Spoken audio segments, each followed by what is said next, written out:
Vamos a iniciar una nueva unidad. Ustedes saben que el programa está organizado en honor, en homenaje a dos escritores franceses muy importantes. Ya hemos visto a uno de ellos, a Gustave Flaubert. Estos escritores nacieron en el año 1821, por eso estamos celebrando el bicentenario de su nacimiento. Y el otro escritor al que estamos homenajeando es Charles Baudelaire, el célebre poeta francés, del que ustedes van a leer dos poemarios, los dos grandes poemarios de Baudelaire, que son Las Flores del Mal y Pequeños Poemas en Prosa, también conocido como el Spleen de París.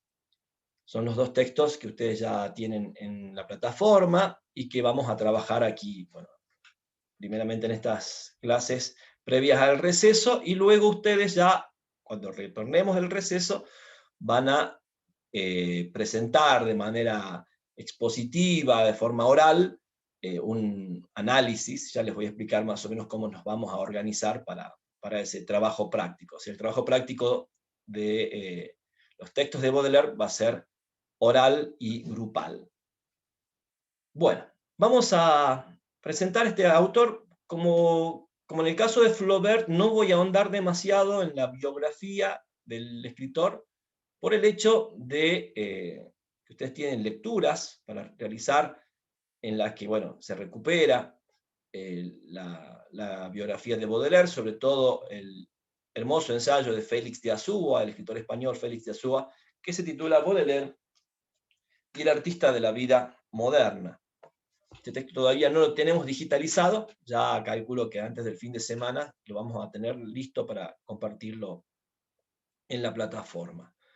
Si bien, bueno, vuelvo a hacer la misma aclaración que hice cuando les presentamos la bibliografía de Flaubert. Ustedes verán que en la plataforma hay dos carpetas, una sobre el género lírico. Vamos a ir viendo algunas otras cosas que no hemos visto en el trabajo con el texto lírico y que cuando trabajamos con el romanticismo inglés, aunque también vamos a retomar textos de la bibliografía del romanticismo inglés, como el texto de Dominique Combe sobre la construcción del yo lírico.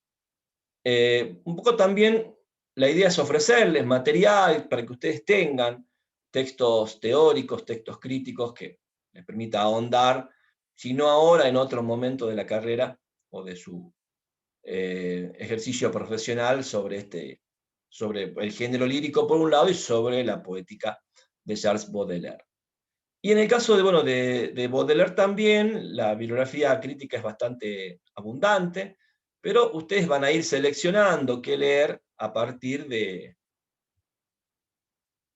del segmento que les toque trabajar sobre Las Flores del Mal, porque vamos a distribuir en grupos según las 6 partes en las que está subdividido el poemario, aunque como la primera parte es la más extensa, que es Spleen e Diálogo, y vamos a comenzar a trabajar con esa parte, vamos a asignarle esa parte a 2 grupos.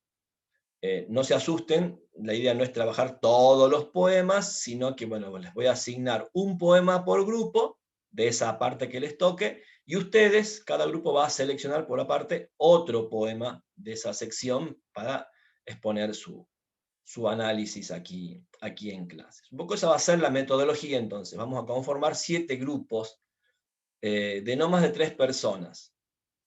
Pueden ser parejas o grupos de 3 integrantes. Eso, bueno, ya lo vamos a ir viendo en función del listado de la gente que efectivamente está cursando esta materia. Y, como les digo, a cada grupo se les va a asignar una parte del poemario de Las Flores del Mal. Un poema en prosa también, se me olvidó decirles, también les voy a asignar un poema en prosa que de alguna forma dialoga con la parte que les toca, que abarca una temática similar o una perspectiva que lo pone en relación con la parte que les toque como grupo. Entonces, bueno, la idea, bueno, si son 3, es que hagan una descripción de la parte, analicen el poema que se les asigna, analicen el poema que elijan y analicen el poema en prosa, lo pongan en relación al poema en prosa con Las Flores del Mal. Bien, por supuesto, como siempre, esto va a estar escrito, se los estoy explicando de manera oral como para anticiparles cómo va a ser la metodología de trabajo. La idea es que lean los 2 poemarios completos. En el caso de la poesía romántica inglesa, habíamos trabajado de manera fragmentaria, habíamos escogido las odas de Keats, unos cuantos poemas breves de Byron, la elegía Adonais de Shelley, o la rima del anciano marinero de Coleridge, y bueno, no pudimos trabajar con un poemario propiamente, pero ahora también ya les voy a explicar por qué con Baudelaire vamos a trabajar con el texto completo. Bien, vamos a recuperar un poco algunas nociones que hemos venido viendo acerca del romanticismo, cuando trabajamos con la poesía romántica inglesa, y también para que ustedes tengan un muy breve panorama, una breve aproximación a la poesía romántica francesa, que tuvo una enorme difusión en Occidente hasta mediados del siglo XIX, e incluso, bueno, mucho más avanzado el siglo, entrado el siglo XX, estos poetas franceses fueron muy difundidos, traducidos rápidamente a todas las lenguas europeas y difundidos, como les digo, por Occidente de manera, ¿sí?, casi simultánea a medida que iban publicando. Quizás la figura sobresaliente en el ámbito, bueno, de todos los géneros, porque realmente practicó todos los géneros, es la figura de Víctor Hugo. Lo conocerán, el célebre autor de Los Miserables, que es una novela, o Nuestra Señora de París, que también es otra novela, pero también autor, por ejemplo, de obras teatrales como Cromwell, cuyo prefacio es todo un manifiesto del romanticismo. Uno de los textos más importantes sobre el romanticismo es ese prefacio a Cromwell, que es una obra de teatro de Víctor Hugo. Pero también Víctor Hugo fue un gran poeta. Quizás el texto más conocido de Víctor Hugo es Las Contemplaciones, pero bueno, la obra de Víctor Hugo es inmensa, además pues fue una persona longeva, murió como a los 80 y pico de años, entonces su vida y su obra atraviesa todo el siglo XIX. Y si bien la impronta romántica, creo yo, está presente en toda su obra, fue un escritor que tuvo un vínculo muy, muy fuerte con aún con estos escritores detractores o críticos del romanticismo, fue amigo de Flaubert, fue amigo de Baudelaire, Víctor Hugo, y bueno, a pesar de que, por supuesto, como verán, y vamos a trabajar, hay importantes diferencias en la concepción de lo literario, lo artístico o lo poético. También nos vamos a utilizar, por lo menos alguna, en cuanto a la terminología, yo se les voy a facilitar también el libro completo para aquellos que estén interesados en leerlo, pero en realidad no es una obligación leerlo. Vamos a trabajar con la teoría de Harold Bloom sobre la ansiedad o la angustia de las influencias, porque me parece que en Baudelaire es realmente muy operativa esa idea de Bloom sobre el origen o el desarrollo de la poesía moderna en función de las relaciones que se establecen, diríamos, relaciones de tipo intertextuales, entre los escritores, los poetas y, por supuesto, los poetas precedentes, ¿no?, la tradición poética o el canon poético occidental.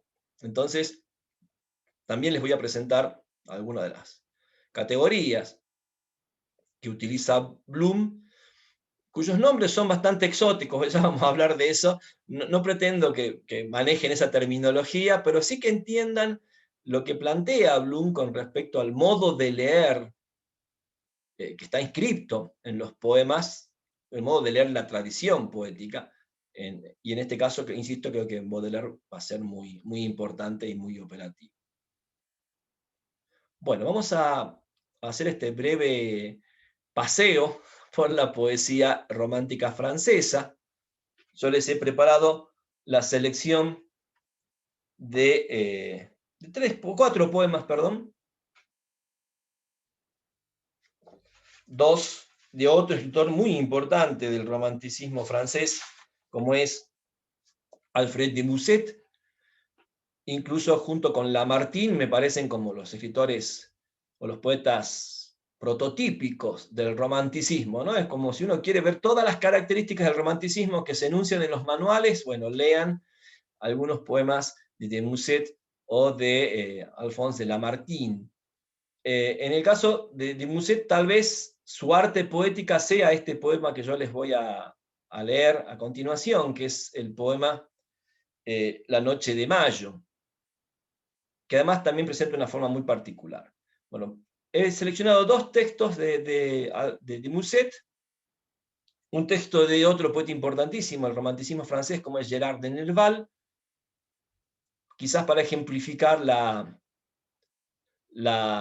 influencia que tiene el swedenborguismo, otro término que vamos a utilizar, del que vamos a hablar también en la clase de hoy, es decir, las ideas de Immanuel Swedenborg, un teólogo, científico, filósofo, místico, de origen sueco, pero que vivió mucho tiempo en Inglaterra durante la primera mitad del siglo XVIII, y cuyas ideas están en la base de, por supuesto, del romanticismo inglés, pero también del romanticismo alemán, y también vamos a ver como muy presente en Baudelaire. Y por último, vamos a leer un poema, también muy célebre, muy famoso poema, de Théophile Gautier. Gautier, este poeta francés al que Baudelaire le dedica Las Flores del Mal, declarándolo su maestro. Bueno, ya vamos a ver un poco qué es lo que va a tomar Baudelaire de Gautier. Gautier, además, uno de los cultores de esa escuela conocida con el nombre de El arte por el arte. Ya vamos a hablar también de eso, porque justamente el poema que yo les he compartido se titula El arte. ¿Bien? Bueno, vamos a leer entonces estos cuatro poemas y vamos a ir viendo algunos elementos característicos de la poética romántica francesa, con los que vamos a establecer relaciones de continuidad o de crítica, de revisión, de refutación por parte de la poética baudeleriana. El primer poema lo voy a compartir aquí en pantalla.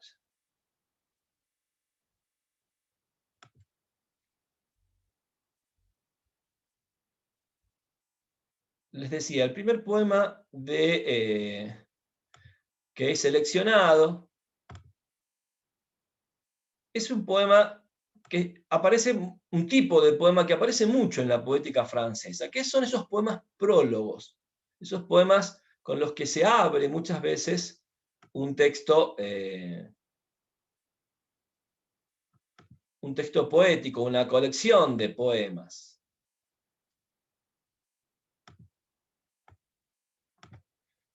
Y lo van a ver también, por supuesto, este tipo de poemas prólogos en las obras de Baudelaire. No sé si ya aparece en pantalla. Ahora sí. El poema se llama Al lector.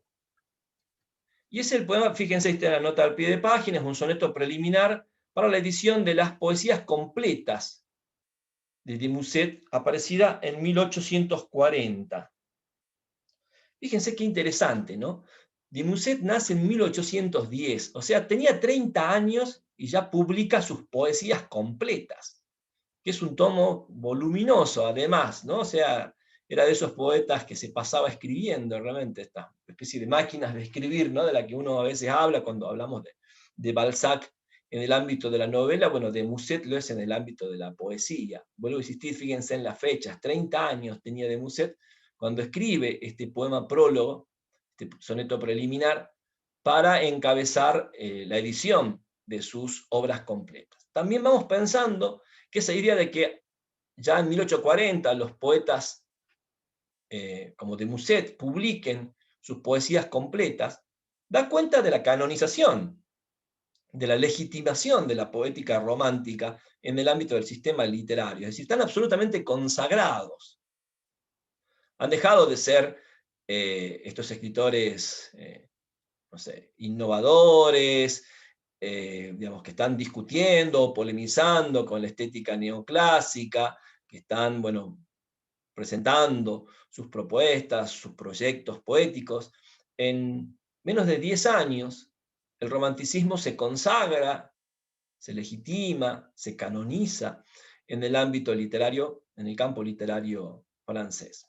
Entonces, fíjense cómo estos pequeños datos ya nos van dando cuenta del sistema literario, de cómo está organizado el sistema literario en Francia hacia mediados del siglo XIX. Bien, vamos a leer este poema. Al lector. Mi juventud está toda en este libro. Lo escribí sin pensar lo que escribía. Eso se echa de ver, lo reconozco, sé que hubiera podido corregirlo. Pero dado que el hombre cambia tanto, ¿para qué cambiar algo del pasado? Pobre pájaro, ve, levanta el vuelo, y que Dios te conduzca a tu destino. Y en cuanto a ti, lector, sea quien fueres, lee de este libro todo lo que puedas. No me condenes sin leerlo todo, pues mis primeros versos son de niño, los que vienen después de adolescente, los últimos apenas son de un hombre.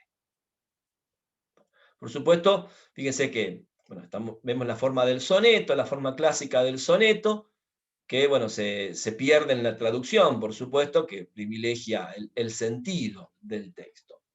Yo de este poema quisiera destacar dos cuestiones. La primera, por supuesto, el carácter autobiográfico, la relación entre poesía y vida, que es propia, ¿no? Esa especie de identificación entre poesía y vida del poeta, que está un poco en la base, ¿no? En el contrato de lectura de la poesía romántica, y que acá está explicitado en este poema preliminar. Y también esta idea de el modo de escritura de la poesía romántica, esa especie de fusión que lleva al poeta a escribir mucho, casi sin corregir, sin detenerse, pasando de un poema a otro. Por eso también estos poetas románticos tienen una obra tan prolífica, tan profusa en su gran mayoría, porque se la pasan escribiendo. Casi ni lo corrigió, dice este yo poético en el poema preliminar. Entonces, tenemos estas cuestiones, ¿no? Como les digo, de base, esta asociación entre vida del artista, vida del poeta y escritura poética, y también, como les digo, esta explicitación del modo de producción textual. Un modo que tiene que ver con, como les digo, escribir sin pensar lo que escribía. Escribir casi mientras se está viviendo, casi en caliente con la experiencia, y no detenerse demasiado a trabajar la forma. Algo de eso se acuerdan que habíamos hablado con respecto a la poesía de Byron, por ejemplo, que también tenía esas características y que el mismo Byron reconocía como que él escribía lo que le iba saliendo y no se detenía demasiado en corregirlo. Quizás tenía la facilidad, como en el caso de Musset, de el manejo de la rima, el conocer muy bien las estructuras, un vocabulario muy amplio, muchos recursos expresivos, pero sobre todo vuelvo a insistir en esta idea de cómo lo que se busca a través de la producción poética es dar cuenta de la vida de ese sujeto que produce poesía, del poeta. Y esto se explicita en el último terceto, cuando incluso bueno, se habla, ¿no?, de las etapas de la vida del poeta y su producción. También vamos a ver en el segundo terceto esa alocución, ese vocativo, ¿no? Es cuando ya el yo se dirige explícitamente al lector y le pide que lea el libro completo. Presten atención a esto, que puede ser algo que puede pasarnos desapercibido, pero que tiene que ver un poco con el tipo de poemario que practicaron los románticos franceses. La colección o el álbum. Básicamente, ¿qué es lo que hacía un poeta romántico? Escribía poemas todo el tiempo y cuando tenía un número más o menos significativo de poemas, los publicaba en formato de libro. Muchos de estos poemas iban saliendo en estas revistas de las que hemos hablado, que son tan características, ¿no?, de los cenáculos románticos. Había muchas revistas o publicaciones que editaban la poesía romántica y la difundían. Entonces, qué sé yo, uno tenía ya 40, 60 poemas en un periodo de tiempo, en 2 años, 1 año, 3 años, directamente los reunía en un libro y los colocaba en imprenta para editarlos y para que circule. Y el título muchas veces tenía que ver a veces con el título de un poema o con una idea que el poeta considerase más o menos abarcativa de esa producción. Entonces uno ve los títulos de los poemarios de los poetas románticos franceses, por ejemplo, no sé, en el caso de Lamartine, Meditaciones poéticas, se llama el libro más famoso de Lamartine. Fíjense lo amplio, ¿no? No hay ni siquiera un tema, ¿sí? Meditaciones poéticas, las contemplaciones de Víctor Hugo, y en el caso, por ejemplo, también de Nerval, las quimeras son esos seres fantásticos ligados a los sueños, Pequeños castillos de Bohemia, otro célebre poemario de Nerval, y en el caso de Musset, ya les digo bien, Primeras poesías, se llama por ejemplo el primer libro de Musset. Entonces, a ver, quiero explicarles esto, fíjense, es una colección de textos, es como un álbum de poemas, en el que, bueno, el lector puede tranquilamente abrirlo por cualquier página y no importa el orden, porque no hay una composición del volumen, no hay una composición del libro o del poemario, es una antología, una colección, una selección hecha en un marco temporal más o menos acotado que da cuenta, bueno, de los periodos. Fíjense incluso cómo habla, ¿no?, en el último terceto, mis versos de niño, mis versos de adolescente, mis versos de hombre. Fíjense qué cosa tan curiosa, ¿no?, como criterio para digamos, clasificar la producción poética. Pero bueno, por supuesto, ese criterio se sostiene en la identificación entre la producción poética y la vida del artista. Hay una correlación absoluta, ese es el pacto de lectura que propone el poema romántico, ¿no? Entender a ese yo como el propio poeta, el propio artista, aunque ya sabemos muy bien, esto lo hemos trabajado y mucho, en la unidad número 2, que, bueno, ese yo siempre es una construcción textual y que hay una serie de procesos o procedimientos para que ese pacto funcione de ese modo, incluso hasta nuestros días, ¿no? Bien, vamos a leer uno de los poemas más célebres de Alfred de Musset, que es La noche de mayo, que es un poema también eh, que tiene una forma muy propia de la poesía romántica en general, que es el poema dialogado o el diálogo poético. Fíjense, con solo verlo, vemos, ¿no es cierto?, que lo que propone el texto poético es un diálogo entre la musa y el poeta. Presten atención porque realmente es como una especie de catálogo de ideas románticas este poema de Musset. Y también, por supuesto, también por eso lo he seleccionado, para que lo conozcan, es un poema que construye una serie de símbolos con los que, me parece, va a dialogar, de manera polémica, por supuesto, la poesía de Charles Baudelaire. Vamos a leer, es un poema que tiene cierta extensión, tiene unas 6, 7 páginas, así que bueno, van siguiendo por favor la lectura. La noche de mayo. La musa. Dame un beso, poeta, toma ya tu laúd. Mira cómo florecen los rosales silvestres. Nace la primavera y se encienden los vientos. Aquí el aguzanieves, en espera del alba, ha empezado a posarse en los verdes zarzales. Dame un beso, poeta, toma ya tu laúd. ¿Qué oscuridad más grande hay en el valle? Una forma entre velos creí ver, que flotaba a lo lejos en el bosque. Parecía salir de la pradera, solo rozando la florida hierba. Fue tan solo un ensueño muy extraño, que se disipa sin que quede nada. La musa, toma ya tu laúd. En el prado la noche a los céfiros mece en su velo oloroso. Y la rosa, que es virgen, al cerrarse da muerte al insecto de nácar al que embriaga matando. Todo calla. Oh, escucha, piensa en tu bien amada. Bajo el tilo esta tarde, a la fronda sombría, deja el sol al ponerse un dulcísimo adiós.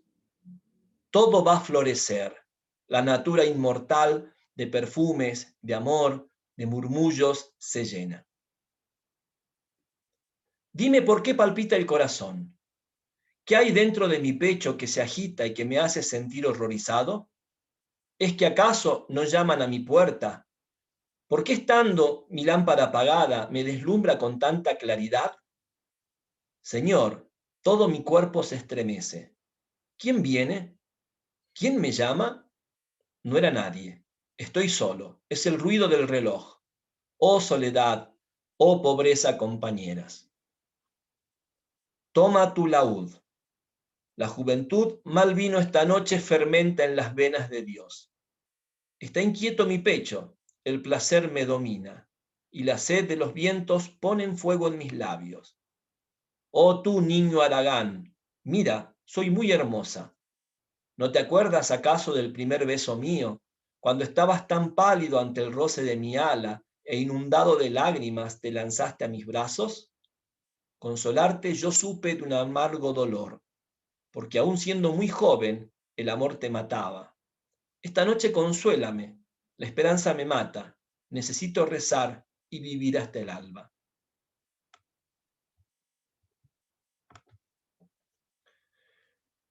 ¿No es acaso tu voz la que me llama? Dime, oh mi pobre musa, ¿no eres tú? Flor que me pertenece siempre viva, oh tú, el único ser púdico y fiel, en el que alienta un amor por mí. Bien veo que eres tú, rubia mujer. Eres tú, medio amante, medio hermana, y sumido en la noche impenetrable de su túnica de oro que me inunda, siento los rayos sobre el corazón. Toma ya tu laúd. Yo soy tu siempre viva, que te ha visto esta noche silencioso y amargo, como un ave a la cual su nidada reclama. Para llorar contigo he bajado del cielo. Sé que sufres, amigo. Algún tedio te roe, solitario, algo gime en tu pecho. Un amor te visita, cual suele ser amor en la tierra, una sombra de goce, simulacros de dicha. Ven, cantemos, cantemos ante Dios en tu mente, en placeres perdidos, en tus penas pasadas. En un beso volemos hacia un mundo ignorado. Despertemos los ecos de tu vida y hablemos de la dicha, de gloria y también de locura. Y todo eso en un sueño, el primero que acuda. Descubramos lugares donde habite el olvido.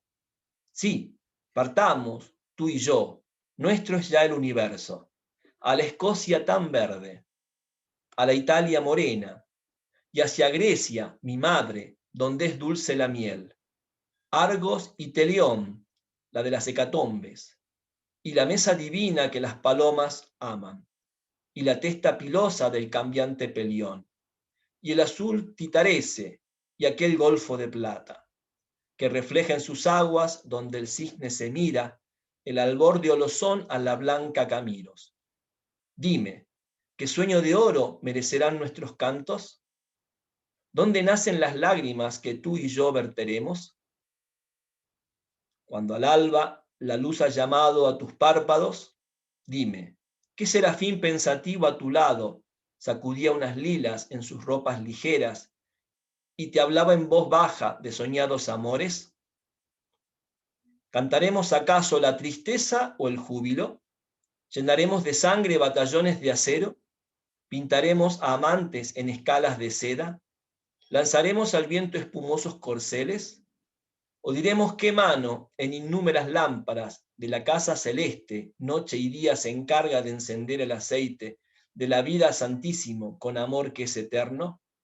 Gritaremos tal vez a Tarquino: ya es hora, aquí tienes la sombra.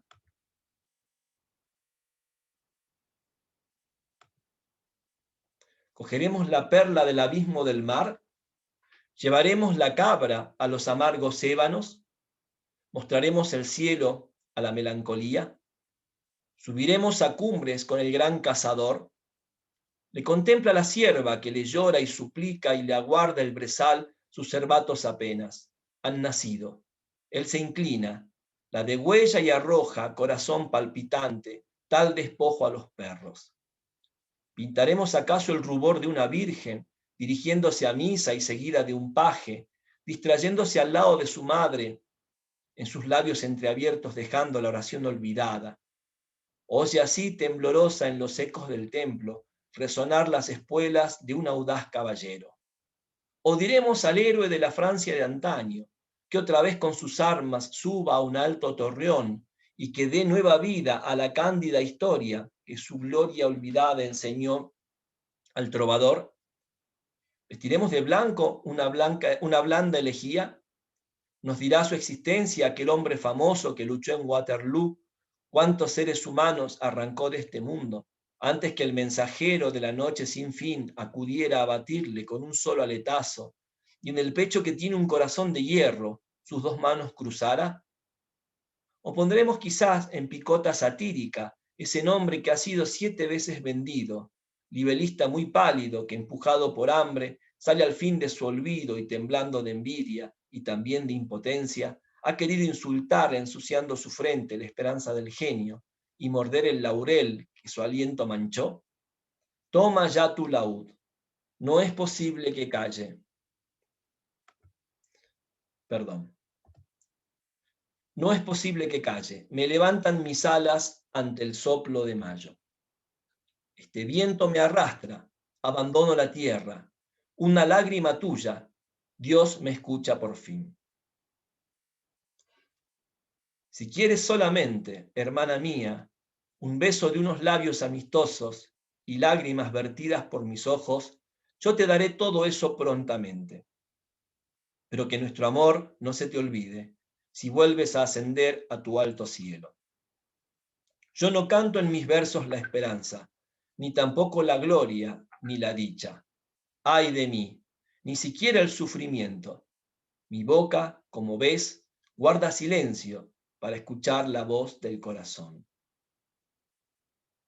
¿Crees acaso que soy como el viento de otoño, que se nutre de llanto hasta con un sepulcro, para el cual el dolor es como gota de agua? Oh poeta, soy yo quien va a darte este beso. Son tus socios, la hierba que quería arrancar de estos mismos lugares. Tu dolor es de Dios, el afán ignorado que tu vida consume. Deja pues que se ensanche esta herida que negros serafines te abrieron en el fondo del pecho. Solo un hondo dolor puede hacernos muy grandes. Mas no creas por ello, oh poeta, que aquí has de hacer que tu voz sea el mismo silencio. Los más desesperados son los cantos más bellos, y conozco inmortales que son puros sollozos. Cuando vuelve el pelícano, fatigado de su viaje, en las brumas del véspero a sus cañaverales, sus hambrientos hijitos van corriendo hacia él. Cuando ven que a lo lejos sobre el agua se posa, y creyendo que pueden compartir nuevas presas, entre gritos de júbilo, a su padre se acercan, sacudiendo sus picos sobre la horrible bolsa. Él, subiendo despacio a una peña elevada, con el ala colgante la nidada protege, pescador melancólico, y contempla los cielos. Mana sangre abundante de su pecho. Ha explorado vanamente los mares y sus hondos abismos. Qué vacío el océano, qué desierta la playa. Y les da el corazón para que todos coman. silencioso y sombrío, repartiendo en la peña entre todos sus hijos sus entrañas de padre. Calma tanto dolor con amor tan sublime. Y mirando la sangre que su pecho procura, se desploma en mitad del festín de muerte, ebrio ya de placer y de amor y de horror. Pero a veces aquel sacrificio divino es un largo suplicio en que tarda en morir, y hasta abriga el temor de que puedan sus hijos no matarle del todo. Yergue entonces su cuerpo, abre su ala a los vientos, hiere su corazón con un grito salvaje, y así lanza en la noche un adiós tan terrible que las aves del mar abandonan la orilla. Y hasta el buen viajero, que aún seguía en la playa, al sentir que la muerte estremece los aires, se encomienda al Señor. Oh poeta, así son los más grandes poetas.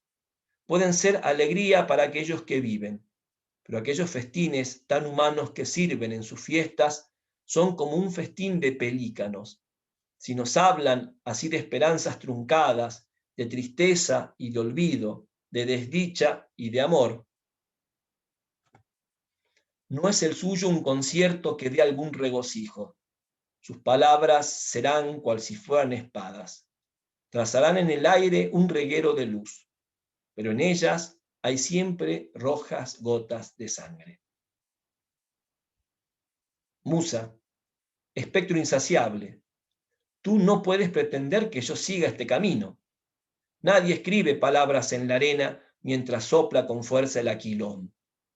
Hubo un tiempo en el cual mi juventud florecía en mis labios sin cesar, a punto de cantar igual que un pájaro, pero he sufrido ya un duro martirio, y por poco que de él decir quisiera, al tratar de cantarlo con mi lira, iba a quebrarse como frágil caña. Bien, bueno, vamos viendo en este diálogo entre la musa y el poeta. Fíjense que constantemente la musa le pide al poeta que tome su laúd. Un poco este poeta que no puede escribir, que no quiere escribir, que no ha encontrado o que no encuentra inspiración. Fíjense que es un poema que tranquilamente podríamos decir de qué habla, y de la inspiración romántica.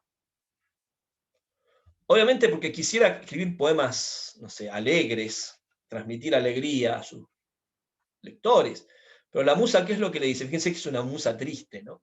Es una musa que le plantea que los poemas más bellos son los poemas tristes, que la gran poesía se escribe con lágrimas, con sufrimiento, con dolor. Y también, por supuesto, hay toda una especie de inventario, ¿no?, que hace la musa de los temas de la poesía romántica, en ese largo parlamento en el que se van sucediendo una serie de preguntas sobre qué podría escribir o sobre qué podría hablar el poeta si toma su laúd. Pero me importa más en la locución final de la musa cómo se construye ese símbolo.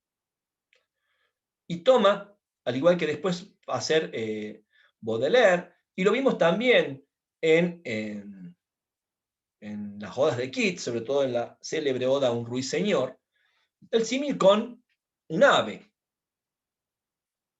Si en el poema de Keats era el ruiseñor el modelo de poesía, esa poesía de la naturaleza, esa poesía inmarcesible, esa poesía perenne, inalcanzable también para el poeta.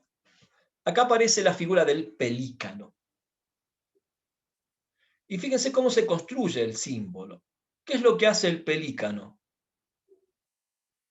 cuando tiene que alimentar a sus hijos? Como no ha encontrado alimento en el mar ni en la playa, ha recorrido en vano, dice, ¿no?, todas esas regiones, ¿qué es lo que le da de comer a sus pichones? Su propio corazón. Se ofrece a sí mismo como alimento para esos pichones. Y fíjense que lo que le dice la musa al final al poeta es que el poeta tiene que ser ese pelícano. ¿El poeta qué tiene que hacer? tiene que dar de comer, sacrificarse, ¿no? por alimentar, ¿sí? A través de la poesía a sus lectores. ¿Y qué es lo que puede dar? Y lo que hace el pelícano, darse a sí mismo. Obviamente ese darse a sí mismo implica, por supuesto, la muerte, la autodestrucción. Otro tema muy importante en la poética romántica que atraviesa, bueno, ya lo vamos a trabajar y mucho cuando veamos estas poetas confesionales del siglo XX, en la poesía de Sylvia Plath y de Anne Sexton. Pero vayan pensando, ¿no? en esta figura del pelícano que construye esta musa y que le dice, bueno, ese es el camino, en definitiva, toma tu laúd para eso, vas a cantar eso. Y fíjense cuál es un poco, cómo se cierra el poema, ¿no? con la locución del poeta. Tú no puedes pretender que yo siga este camino, le dice, ¿no? O sea, como también algo imposible, lo que le está pidiendo es una especie de inmolación, de sacrificio que tiene que dar el poeta, tiene que sacrificarse a sí mismo en aras del arte. Y por supuesto también pensemos, ¿no? Ese tópico de un poeta que se siente ya viejo, ¿no? En mi juventud me salía, me brotaba, era como un pájaro cantor, ¿no? Dice en algún momento el poeta del poema de Musset. Pero bueno, ya ahora estoy frágil, me deteriora. Ese sacrificio sería prácticamente entregarme a la muerte. Bueno, entonces, vuelvo a insistir para que le presten atención que cómo funciona, vuelvo a insistir, la poética romántica, cómo se construye la poética romántica en este poema de Musset y cómo aparece fuerte, muy definido, muy claramente definido este símbolo del poeta como pelícano. ¿Bien? Bueno, vamos al siguiente poema y pasamos a otro poeta, a Gerard de Nerval. Yo quería mostrarles este poema, que se titula Versos Dorados, para que ustedes también vayan entrando, familiarizándose con el swedenborgismo. No sé si Noelia o Augusto pueden escribir en el chat, ¿sí? El nombre, Emanuel Swedenborg, que como les decía, es este filósofo, teólogo, místico, científico, realmente es una especie de sabio de la Ilustración, Swedenborg, y que escribe un libro que tuvo una enorme difusión en toda Europa y que fue realmente fundamental para la construcción de la retórica del romanticismo, porque influyó sobre todo en los románticos ingleses y alemanes, y luego pasó también, por supuesto, a Francia. El libro se conoce con el título muy sencillo del cielo y del infierno. Pueden leer ese libro, hay una edición, digamos, de capítulos, de selecciones, prologada por Borges, por ejemplo, por Jorge Luis Borges. Y cuenta de manera, es increíble cuando uno habla del cielo y del infierno de Swedenborg. Bueno, Swedenborg sostuvo que viajó por el cielo y por el infierno. Un viaje, por supuesto, de tipo místico, pero a la vez un viaje del que pudo traer pruebas físicas, materiales de su presencia en ese mundo supraterrenal o infraterrenal. Y encontró algo muy particular en su recorrido por el cielo y el infierno. Una serie de correspondencias. Todo lo que hay en el cielo está replicado en el infierno o viceversa. Nada más que con un valor negativo en uno y positivo en el otro. Es decir, no hay nada en uno de esos espacios que no se encuentre también en el otro. Por lo tanto, de algún modo, vuelvo a insistir, que Swedenborg era científico, era matemático. Hay una equivalencia entre el cielo y el infierno. Y esa presencia de lo celestial y lo infernal tiene su principal manifestación física y material en el ser humano. El ser humano es ese ente, por así decirlo, en el que se combinan el cielo y el infierno. Hay un célebre poemario romántico de un autor maravilloso llamado William Blake, también si lo pueden escribir Augusto o Noelia al nombre de William Blake. Bueno, Blake, un escritor muy importante, precursor del romanticismo, su obra pertenece al siglo XVIII, anterior incluso a lo que hemos leído de Coleridge y de Wordsworth en baladas líricas. Bueno, escribe este poemario llamado Matrimonio del cielo y el infierno, en el que, por supuesto, hay toda una puesta en lenguaje poético de las ideas de Swedenborg.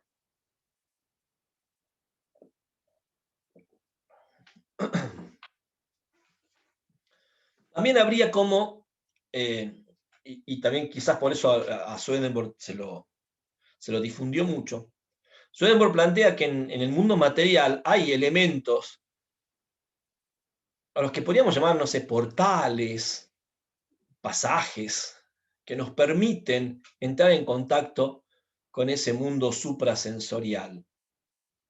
Esos elementos son, por ejemplo, las drogas, fundamentalmente el opio, que empezó a tener mucha difusión en Europa en el siglo XVIII.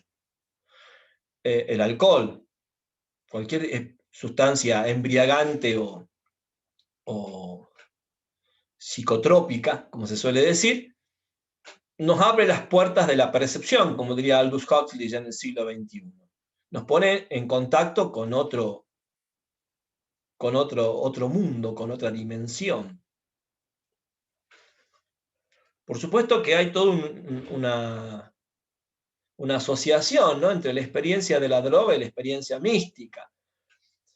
Este vocabulario, esta asociación entre la mística y la experiencia de la alucinógena de la droga, está ligada, por supuesto, bueno, atraviesa toda la literatura hasta el siglo XXI, ¿no? y ligada, vuelvo a insistir, al consumo fundamentalmente del opio y del hashish. Bueno, uno de los célebres ensayos de Baudelaire es justamente Los paraísos artificiales, que es un ensayo swedenborgiano. Es decir, la posibilidad, ¿no?, que tenemos los seres humanos de acceder a esas otras dimensiones, a otras experiencias, y a veces incluso a poder disociar ese matrimonio entre el cielo y el infierno. Ponernos en contacto con el cielo, ponernos en contacto con el infierno. No sé si ustedes han leído la novela, por ejemplo, de Robert Louis Stevenson, El extraño caso del Dr. Jekyll y Mr. Hyde. ¿Qué dice el Dr. Jekyll? Que somos un compuesto de bueno y malo, de bondad y maldad. ¿Y qué quiere hacer el Dr. Jekyll? Justamente con drogas, con nasales, ¿sí? Separar el bien y el mal. Pero lo único que consigue en ese experimento fallido el Dr. Jekyll es aislar el mal en la figura de Edward Hyde. Edward Hyde representa la maldad pura. Y no existe un ser humano que sea maldad pura. Somos cielo e infierno, somos bondad y maldad. Bueno, en esas ideas, por ejemplo, de la novela de Stevenson, hay swedenborgismo. Y esta idea de que, por supuesto, si el cielo o el infierno son equivalentes, y en definitiva no importa hacia dónde vamos, hacia dónde nos lleve la experiencia mística, si nos pone en contacto con el cielo o nos pone en contacto con el infierno, ¿qué más da? Son equivalentes, son más o menos lo mismo. ¿Se entiende lo que estoy diciendo? Bueno, eso también plantea otra idea que aparece en este poema de Nerval, y que también aparece, por ejemplo, en un famoso cuento de Edgar Allan Poe que se llama La caída de la casa Usher. La idea de que no existe en el universo nada que no sea sensitivo.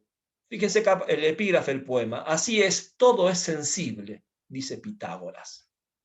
O sea que la materia, toda la materia, está dotada de sensibilidad. ¿Por qué? Porque la materia es la puerta de acceso a eso que no es materia, a eso que podemos llamar espiritual, o inmaterial, o ideal.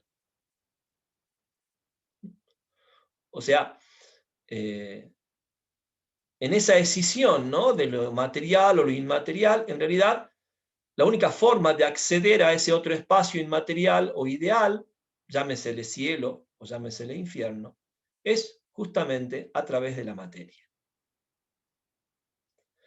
En La caída de la casa Asher, por ejemplo, el célebre cuento de Edgar Allan Poe, Roderick Asher, el protagonista del cuento, elabora una teoría respecto de esta sensibilidad de toda la materia, y le plantea al narrador del cuento que la casa en la que ellos viven está viva, y que la vida de la familia Asher está en la casa Asher, ¿sí?, en el edificio, en la construcción de esa casa.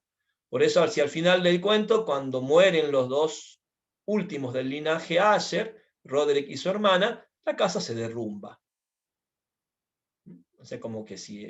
Y por supuesto, es una casa que está toda derruida, toda demacrada, y al igual que sus personajes, que están al borde de la locura y de la muerte, vamos, agobiados por el fantasma del incesto.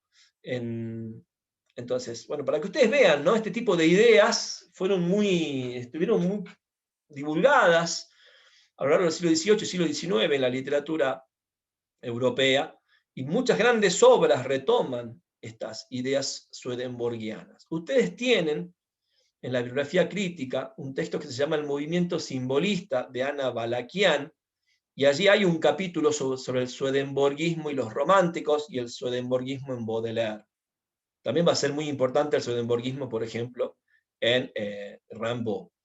Bueno, un poco para que tengan idea. Bueno, veamos este poema de Nerval. Vamos a los versos dorados para que tengamos una idea de esto. Versos dorados. Así es, todo es sensible. Pitágoras. Hombre libre que piensas. ¿Crees que solo tú piensas en un mundo en que estalla toda cosa de vida? De tus fuerzas dispone lo que es tu libertad, mas jamás mudarán tus consejos el mundo. Oh, respeta en la bestia un espíritu activo. Cada flor es un alma manifiesta en natura. Un misterio de amor duerme en todo metal. Influyente y sensible es en ti toda cosa. En el muro que es ciego, unos ojos te espían. En la misma materia hay un verbo que actúa. No la emplees en algo cuyo fin sea impío. En los seres oscuros hay un Dios escondido, y como ojos nacientes que sus párpados cubren, un espíritu puro hay en todas las piedras. Bueno, fíjense que este es un poema, bueno, que sintetiza muy acabadamente muchas de las ideas swedenborgianas. Primero, vuelvo a insistir, esta especie de, podríamos decir, de animismo. Hay vida en todo, en las piedras, en el metal, no solamente en los animales, mucho menos solamente en el ser humano, tampoco solamente en el mundo vegetal. Y a la vez también, fíjense esta idea, sobre todo en el último terceto, en el que se plantea la idea de que en los seres oscuros hay un Dios escondido. La idea de la divinidad, de lo ideal, de lo intangible, de lo inefable, que está dentro de las cosas, de lo material. ¿Se acuerdan cuando hemos leído, y vamos a retomar, por supuesto, este texto de Todorov en torno a la poesía, en la que habla de cómo se manifiesta el simbolismo? Y él decía, ¿se acuerdan que la teoría simbolista era una teoría, entre otras, quizás la más prestigiosa, quizás la que más ha perdurado a lo largo de los siglos, desde la aparición del romanticismo, pero que no dejaba de ser una teoría, entre otras, o una teoría posible, no la verdad revelada sobre lo poético? y manifestaba, ¿no?, cómo la poesía de alguna forma se construye con esa especie de idea de dualidad que es inherente a las ideas swedenborgianas. Lo celestial y lo infernal, lo inmaterial y lo material, lo ideal y lo real. Por supuesto, el hombre ¿a qué aspira? A eso que no se ve, a eso que es, como decía el Principito, invisible a los ojos, ¿no?, la idea de lo esencial. Pero el ser humano es un ser material, es una cosa entre cosas, como pensaba Pessoa. ¿Sí? ¿Cómo podemos hacer para acceder a ese ideal, para acceder o para tener la experiencia? Bueno, aparece el simbolismo. El simbolismo es lo que nos permite ver en las cosas materiales aquello que no es material. En las cosas del mundo real, aquello que es ideal. Pensemos cómo funciona el simbolismo en el poema que acabamos de leer de Musset. El pelícano. El pelícano es un ave, es una cosa. ¿Qué hace el pelícano? Efectivamente, si ustedes googlean, que el pelícano hace lo que dice la musa, ¿sí? Se sacrifica cuando no consigue comida, se da de comer a sus pichones, ¿sí? Le da partes de su cuerpo, ¿sí?, para que sus pichones no mueran de hambre. Bueno, eso es algo de la realidad, eso es algo material, el cuerpo del pelícano, los pichones, la carne del pelícano. Pero ¿qué hace el poeta cuando construye el símbolo? Y bueno, lo convierte en símbolo de otra cosa. ¿Quién es el pelícano? Según la musa. Y el poeta romántico, ¿o no?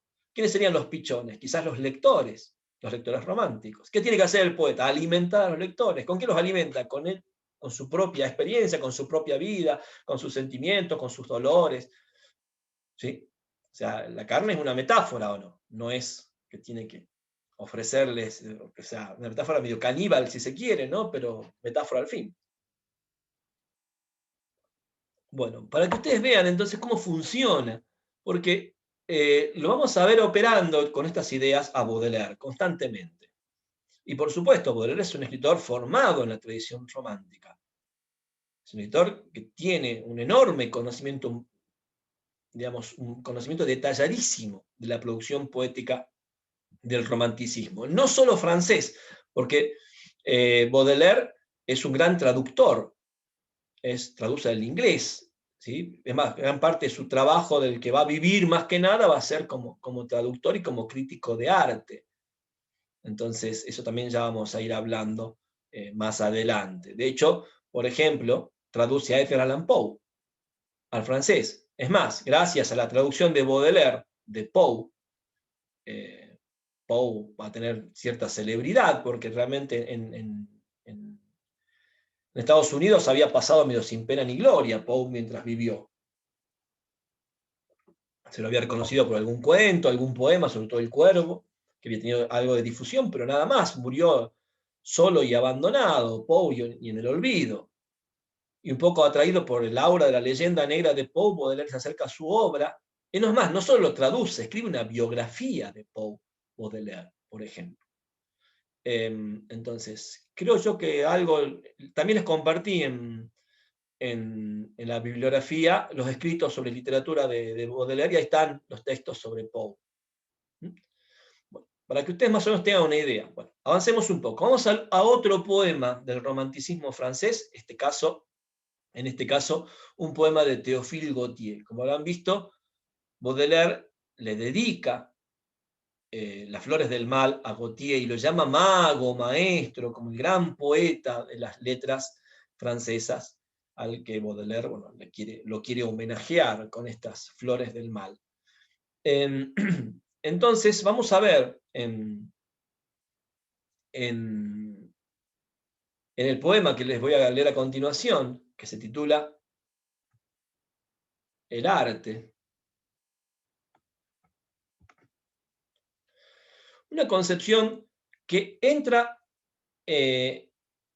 digamos, polemiza, entra en contradicción con lo que leímos al comienzo en el poema Al lector de Musset. Usted decía, yo escribía, me iban saliendo y ni me detuve a corregir, esta es mi vida, así como el pasado no se cambia, esto es lo que yo escribí y seguí escribiendo.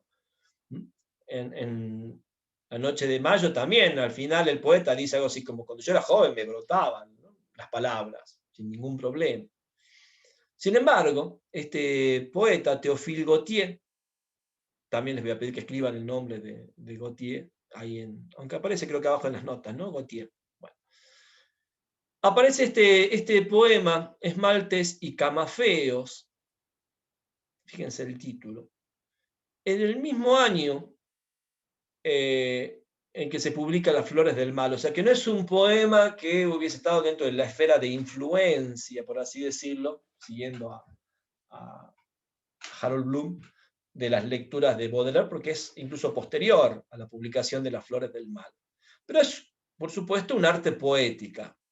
Es una poética de Gautier en la que plantea una visión, si se quiere, no romántica, de la construcción del poema, de la composición del poema.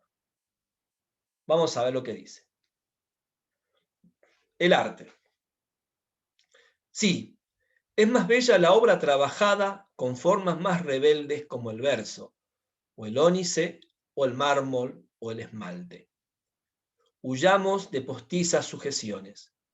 Pero acuérdate, oh musa, de calzar un estrecho coturno que te apriete. Rehuye siempre cualquier ritmo cómodo, como un zapato demasiado grande, en el que todo pie puede meterse.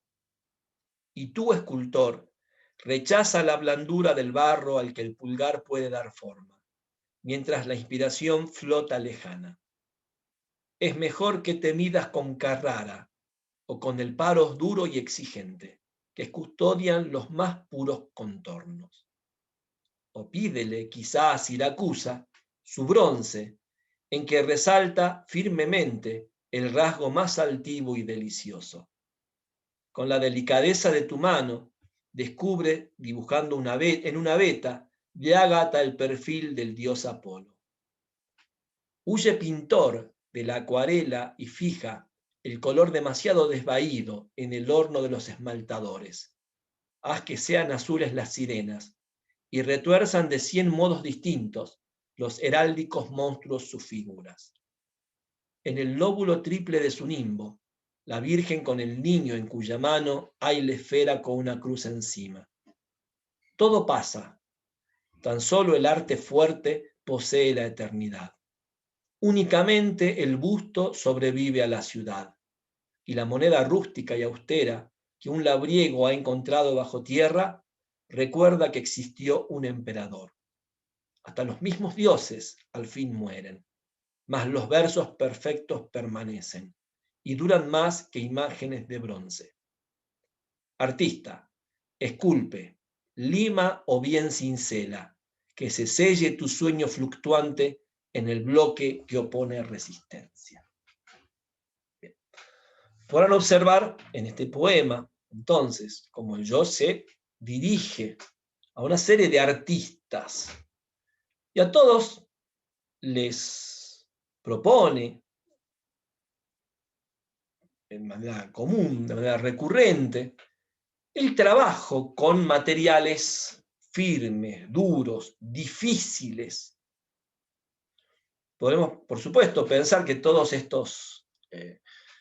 este tipo de artes a los que hace referencia el poema, en definitiva nos remiten, y esto creo que se explicita en los dos últimos tercetos, cuando habla directamente ya de los versos. O sea que todo esto que venimos hablando del pintor, del escultor, en realidad tienen que ver con una concepción de la poesía, de lo poético, de lo artístico.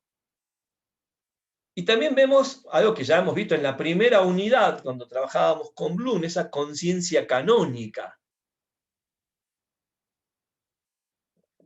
Esa idea de la perdurabilidad del arte, de que el arte sobrevive a los seres humanos, y no solo a los seres humanos, a las sociedades, a las ciudades, a las civilizaciones. ¿Sí? El Imperio Romano se ha derrumbado, son ruinas, ¿sí? Sus grandes monumentos. ¿Qué ha quedado? Virgilio, Horacio, Ovidio, ¿o no? ¿Sí?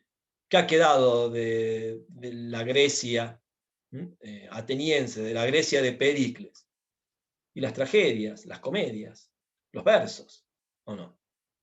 Ha desaparecido, no sé, la España imperial. ¿Qué ha quedado? También sus versos, sus novelas, sus obras de teatro.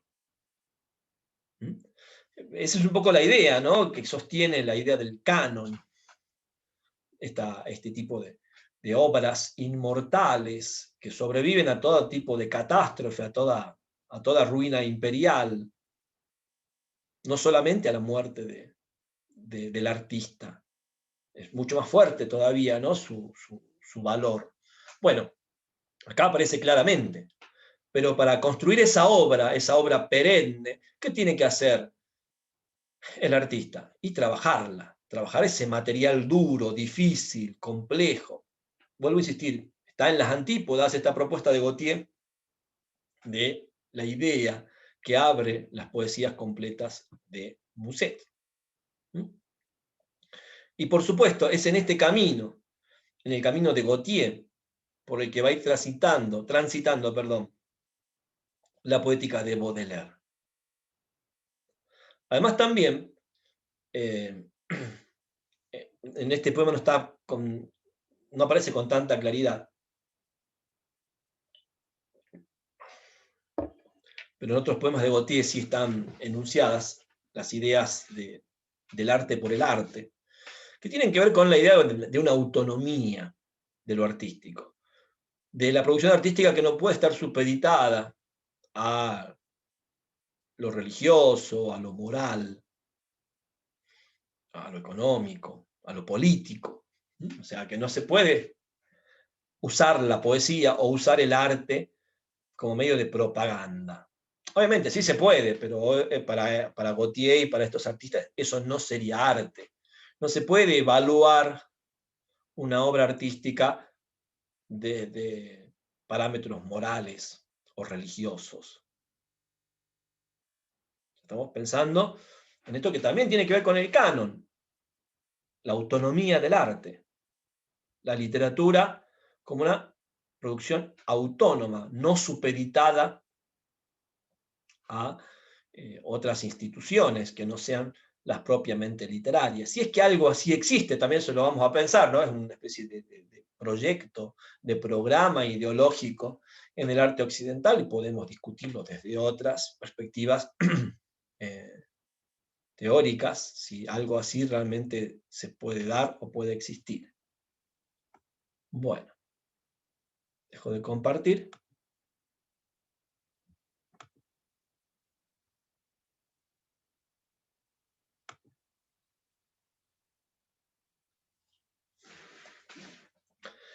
Esto era más o menos para presentar, como les digo, un panorama de la poesía romántica francesa, ponerlo también, por supuesto, en diálogo con la poesía romántica inglesa que ustedes ya conocen, ponerla en diálogo con las ideas de Manuel Swedenborg, que luego van a estar presentes también en la poesía de Baudelaire, y también mostrarles algo con lo que venimos insistiendo, ¿no? Cuando hablamos a veces de movimientos o de escuelas, tener en cuenta que hay variedades, ¿sí? Que no son todos lo mismo.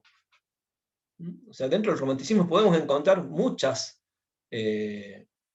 líneas, muchas, ¿cómo se puede decir?, facetas, y lo que aparece con predominancia a veces en algunas producciones no aparece en otras, o incluso hay hasta, como les digo, discordancias, polémicas al seno de la misma estética. Lo mismo que dijimos acerca del realismo, ¿no? Cuando hablamos, bueno, un realismo genético, un realismo formal, que no es la misma idea de ser el realismo que tiene Flaubert que la que tiene Balzac, o la que tiene Solá, o la que tiene Maupassant, ¿no? Un poco también le hemos acercado textos para que ustedes vean y pongan, digamos, en contacto estas textualidades, estas ideas, y bueno, puedan diferenciar, ¿no? Lo que se propone en uno u otro autor y los matices que tienen, ¿no?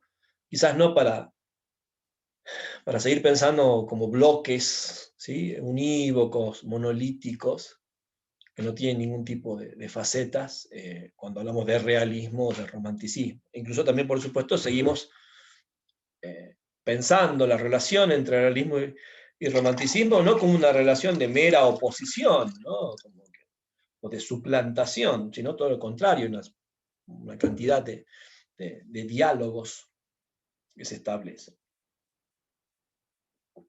Y con respecto a esta idea de los diálogos entre las estéticas, los diálogos entre las producciones literarias y sus propuestas, también les hemos acercado en la bibliografía esta teoría de Harold Bloom, conocida como la angustia o la ansiedad de las influencias, y que Bloom lee inscripta sobre todo en la tradición poética de Occidente.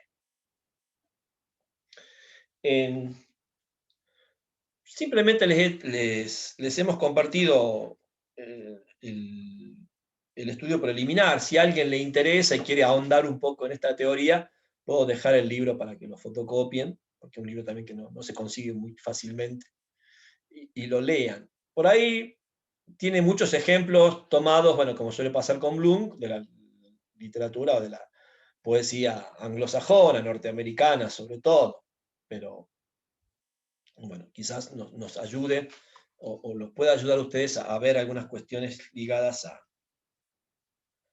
como les decía, al desarrollo de su teoría.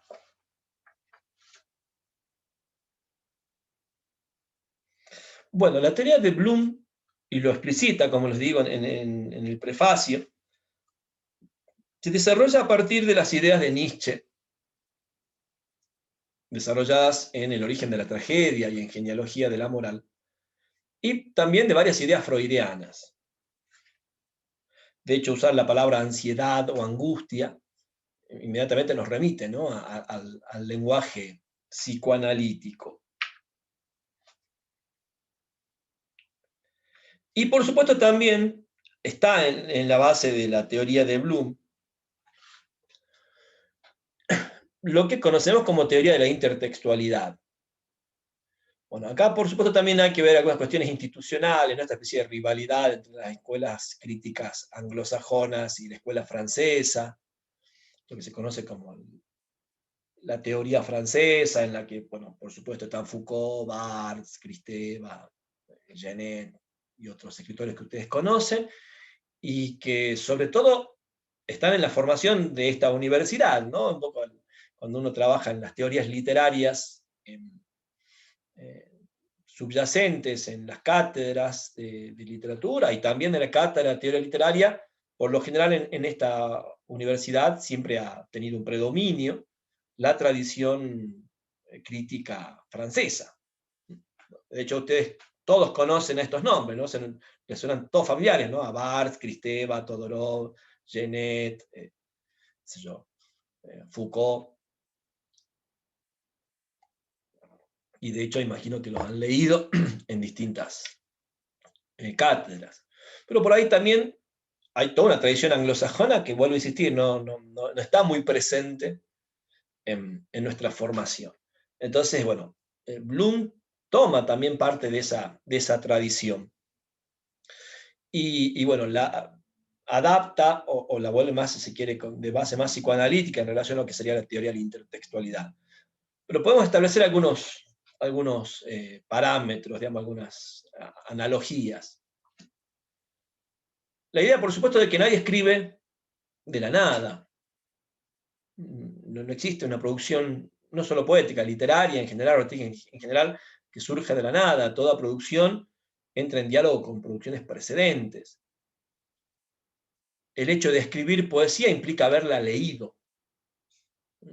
Yo puedo sufrir un desengaño amoroso, puedo sufrir la pérdida de, no sé, de un ser querido, puedo estar en una historia de pasión amorosa maravillosa, pero si no he leído poesía, no se me va a ocurrir escribir un soneto sobre eso. Es más, la idea de escribir un soneto implica haber leído sonetos, ¿o no? Si no, no conozco qué es un soneto. ¿Sí? Escribir una elegía implica haber leído elegías. Entonces, bueno, por supuesto aparece esa idea, ¿no? En cuanto a la idea, que también está en la teoría de la intertextualidad, de que todo texto entra en diálogos con otras textualidades.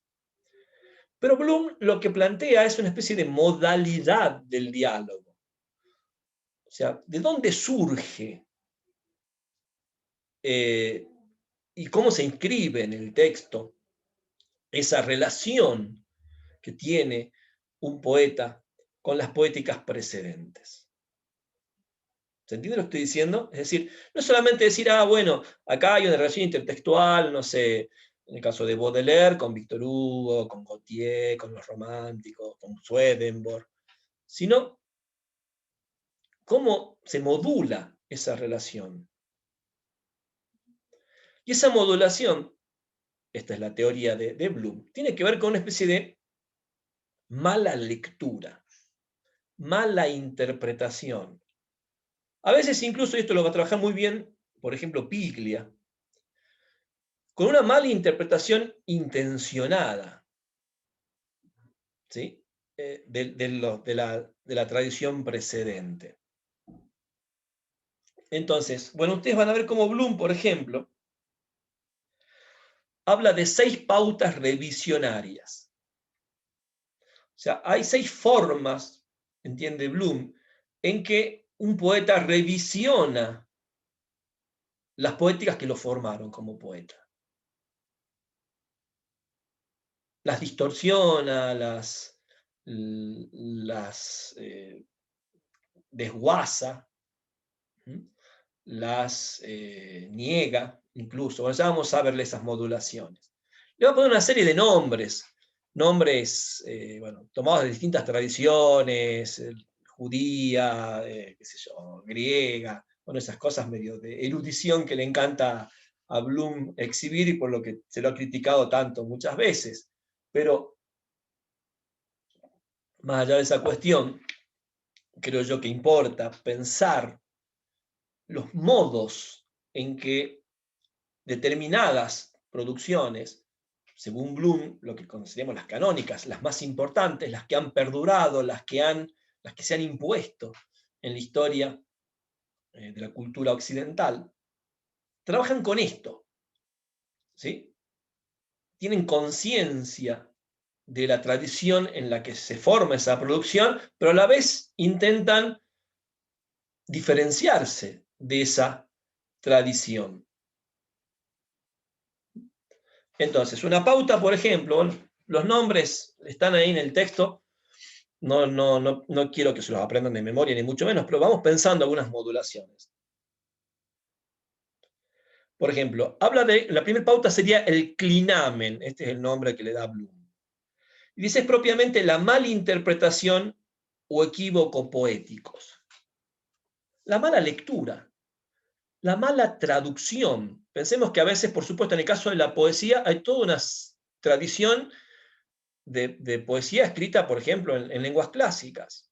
Y no todos los grandes poetas conocen las lenguas clásicas, ¿o no?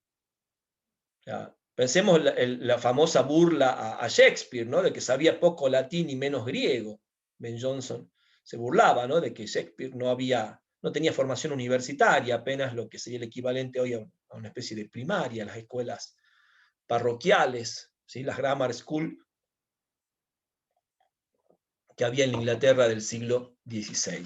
Bueno, allí, entonces, ¿qué toma Shakespeare de la tradición clásica? Y de traducciones, de lo que ha leído traducido al inglés o al francés, ¿sí? Que nos remiten a Ovidio, no sé, a Virgilio, a Horacio, a Julio César.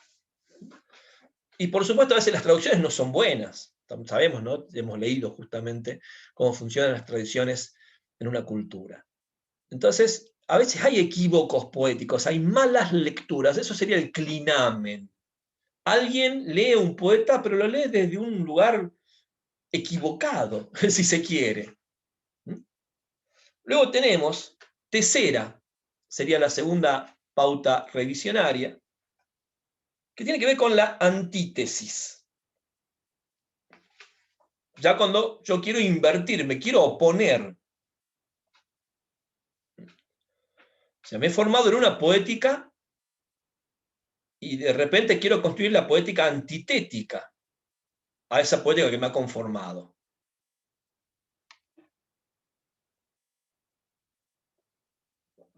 Pero por supuesto, en mi poética todo el tiempo tengo que leerlo como oposición a, no sé si me entienden.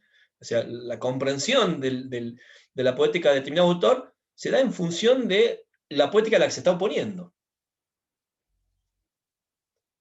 Y se construye desde ahí, desde esa tesera, como le llama Bloom. Luego tenemos kenosis como tercera pauta revisionaria. Y que, fíjense, dice, es un recurso de ruptura parecido a los mecanismos de defensa que nuestra psique emplea contra la compulsión de repetición. La kenosis es un movimiento de discontinuidad respecto al precursor. No quiero repetir, no quiero copiar, busco la forma de decir lo mismo, pero que no sea una repetición.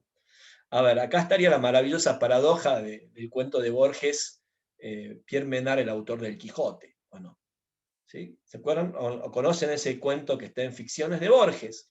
¿Sí? Ese Pierre Menard, que está haciendo producto de un ensayo, que sería el cuento de Borges, es este escritor que quiere escribir el Quijote, palabra por palabra, que sea y no sea el mismo, que tenga las mismas palabras del Quijote, pero que diga otra cosa, diferente al Quijote de Cervantes. Bueno, eso es lo que, de alguna manera, muchos poetas también hacen. Pensemos en la idea de palimpsesto, ¿no? de Genet, de esta escritura sobre otros textos, donde voy buscando modulaciones para no repetir. A ver, eso nos pasa muchas veces cuando damos clase, ¿o no? ¿Sí? Yo no quiero repetir lo que dice o leer lo que dice el autor muchas veces, entonces busco parafrasearlo. Digo lo mismo, pero no es lo mismo. Un poco también para no sentir que soy un mero repetidor, ¿no? Fíjense que a los profesores nos trauma un poco eso de pensarnos como meros divulgadores o repetidores de lo que dicen otros. ¿Bien? En la poesía pasaría exactamente lo mismo, dice Bloom. Luego tenemos la demonización, que sería el movimiento o una reacción a lo sublime precursor. La idea de que mi poética canonice la poética del otro, lo coloque en un lugar sublime. Quizás a veces eso pasa cuando mis precursores no son los consagrados, cuando yo me he formado en una poética que no está consagrada. Entonces, ¿qué hago? Los consagro a los otros para consagrarme a mí. Bueno, los demonizo, los coloco en un lugar sublime y, bueno, por efecto rebote, podríamos decir, también mi poética o mi propuesta poética entra ahí, ¿o no? Piensen que a veces se da cuando un escritor se forma, insisto, en poéticas que no son las consagradas. Entonces, muchas veces, ¿qué es lo que tiene que hacer un escritor? Dar a conocer, a través de la traducción o la edición, textos que a la vez permitan o hagan legible su propia obra. Y digan, este viene de acá. Este escribe porque tiene que ver con estos textos. Pero estos no los conocíamos, che. Vos venís de ahí. Entonces, para conocerte a vos, tenemos que conocer también a estos. No sé si me entienden lo que digo. Entonces, también aparece ese tipo de cuestiones, ¿no? en la poética. Esa poética que, insisto, se construye a veces con este tipo de escritores. Pensemos en la idea del malditismo, ¿no? El malditismo que muchas veces es una corriente poética que no ocupa el centro del canon. Entonces, cuando alguien escribe en esa corriente, en esa tradición, ¿qué es lo que tiene que hacer también? Y bueno, tratar de visibilizar o de colocar en un lugar central a esos malditos con los que yo he venido escribiendo. Eso van a ser los surrealistas, por ejemplo, ¿o no? ¿Qué van a hacer los surrealistas? Van a editar y van a difundir una literatura que no era la central hasta ese momento. Ya existía desde el siglo XIX, Rimbaud, Lautréamont, el mismo Baudelaire, ¿o no? ¿Y para qué lo van a difundir? Y para difundir su propia obra, para decir, miren, nosotros venimos de este lado, esta es nuestra tradición, que no es la tradición de otro canon, ¿no? De lo que ya viene consagrado. Entonces, esa sería otra de las pautas revisionarias, la demonización. Y por último, perdón, quedan dos más. La asquesis, que es el movimiento de autopurgación que procura un estado de soledad. Este me encanta. cuando yo lo que quiero es separarme de la tradición. Es decir, yo soy un bicho raro, un singular, no hay otro como yo. ¿O no? Entonces, voy trabajando en mi relación con las tradiciones para apartarme, para que no se me pueda vincular, como si quisiera borrar las huellas de dónde vengo. No sé si me entienden. En la demonización, yo quería poner claro de dónde vengo, de una tradición que no es la consagrada, no es la que ocupa un lugar central. Entonces, mi misma obra aspira a colocar esa otra tradición en un lugar central o a darle cierta visibilidad o consagración. En cambio, en las quesis, lo que yo busco es borrar las huellas, sentirme un solitario, que no se me pueda vincular con una tradición. Pero obviamente esa tradición existe, porque vuelvo a insistir, nadie escribe de la nada, ¿o no? Nada más que yo quiero que en mi obra no se note. No estoy en la oposición, no estoy no sé si ven las modulaciones, no estoy en la antítesis. No estoy construyendo una obra para oponerme a otra obra. Estoy construyendo una obra, pero no quiero que queden claras o visibles las huellas de dónde estoy construyendo mi obra. ¿Mm? Acá incluso hay algo interesante, por ejemplo, se plantea cuando algunos escritores tienen una vinculación muy fuerte y la niegan, ni los nombran a esos escritores. O sea, cuando no hablan de sus influencias, no hablan justamente de la que pareciera ser la más evidente. Hablan de otras tradiciones que conocen, qué sé yo, pero es como que no se quieren ver vinculados a esa otra, por distintas cuestiones. Por último, ahora sí, la sexta pauta revisionaria sería la apófrades, o el retorno de los muertos. Y que tiene que ver con una idea que está muy presente en casi todas las trayectorias poéticas de Occidente, desde el romanticismo hasta la actualidad. En algún momento de esa trayectoria poética, el poeta vuelve sobre los muertos. Incluso aquellos a los que había negado, con los que se había opuesto, con los que, digamos, había leído mal, como que los reivindica, los vuelve a poner en ese lugar. Me viene a la memoria también, bueno, doy siempre muchos ejemplos de Borges, porque Bloom también es muy deudor de las ideas de Borges. Borges hablaba, cuando él era joven, integra una vanguardia, nunca me acuerdo el nombre de esta vanguardia, pero este grupo vanguardista que conoce en España y que tiene que ver con, sobre todo, el uso de la metáfora. Y cuando viene a Argentina, por supuesto, el poeta a combatir era Lugones. Eran como que ellos eran los jóvenes, Lugones era el poeta laureado, consagradísimo, y había que pegarle a Lugones. ¿Sí? Pero después dice que cuando era grande, descubrió que todas las poesías del ultraísmo, esa es la palabra, todas las poesías de ultraístas, el trabajo con la metáfora era copiarle a Lugones. ¿Sí? Por ejemplo, se nos dimos cuenta que Lugones ya había hecho todo lo que nosotros queríamos hacer, que se supone nadie había hecho.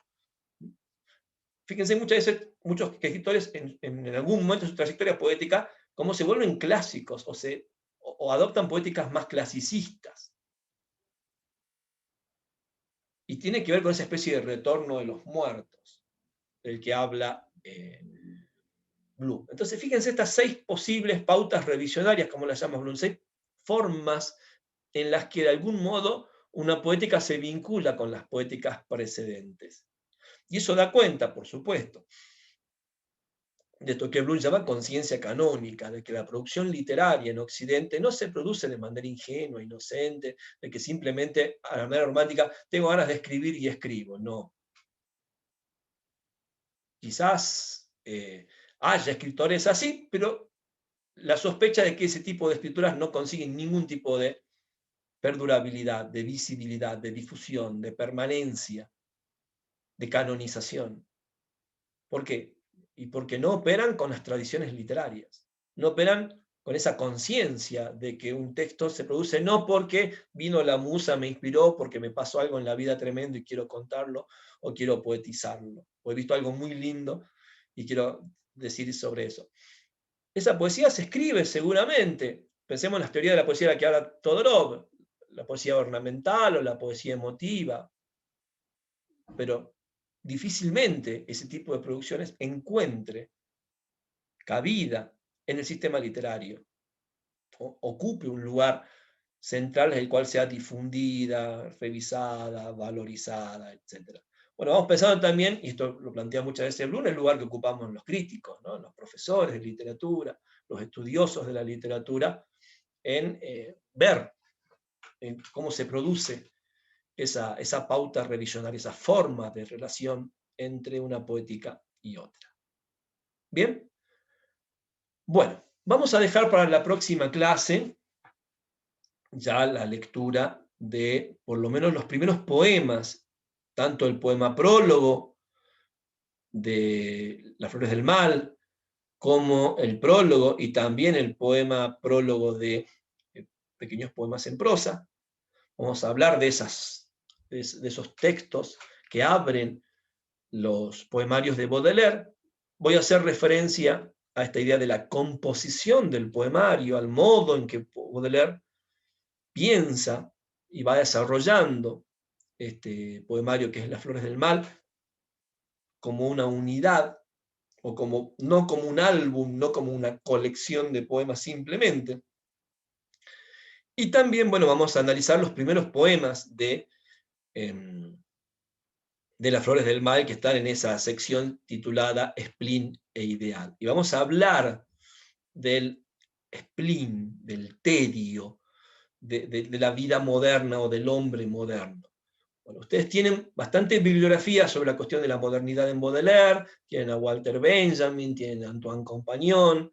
Antoine Compagnon incluso habla de la antimodernidad, de lo antimoderno, y Baudelaire como ese sujeto contradictorio, ¿no? Que es a la vez moderno, pero a la vez se ubica en las antípodas de la modernidad. Tienen también bibliografía sobre la composición de Las Flores del Mal. Hay un prólogo introductorio a la edición de Cátedra, que es la que estamos usando, la traducción de Cátedra de Las Flores del Mal. Allí también se habla, ¿no? del método compositivo de Baudelaire. Y también en el ensayo de Félix de Azúa, que también ya he citado, ahí también van a tener referencia a esta construcción. Bien, entonces ya la próxima semana, que es, no ya sacarme de la duda, es la última semana de clases, ¿no es cierto? Después tenemos receso y nos vemos recién a fines de julio. ¿Cómo era el calendario?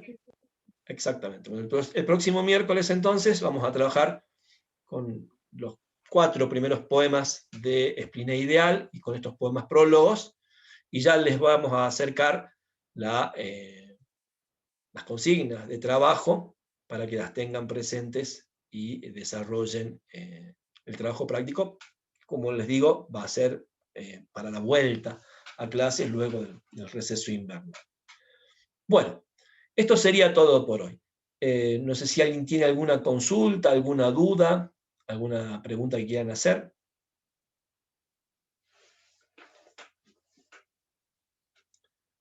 Bueno, nos estamos viendo entonces. Cuídense mucho, chicos. Nos vemos el próximo miércoles. Que anden muy bien. Tienen las notas, ya me dijo el profesor Jeremías, del trabajo práctico número 2. Aquellas personas que tengan alguna cuestión para revisar o reelaborar, también se ponen en contacto con el profesor Jeremías. Y bueno, también tienen que ir desarrollando el trabajo práctico sobre Flaubert. Así que tienen cosas para hacer, cosas para leer. No dejen que se acumule, ¿sí? Las lecturas, porque después se vuelve muy difícil ordenarse y estar al día. Que anden muy bien, chicos. Nos vemos. Cuídense mucho. Hasta luego, Chao, profe, chao. que Hasta estén luego. muy bien. Chao, Noelia. Hasta luego. Chao, chao.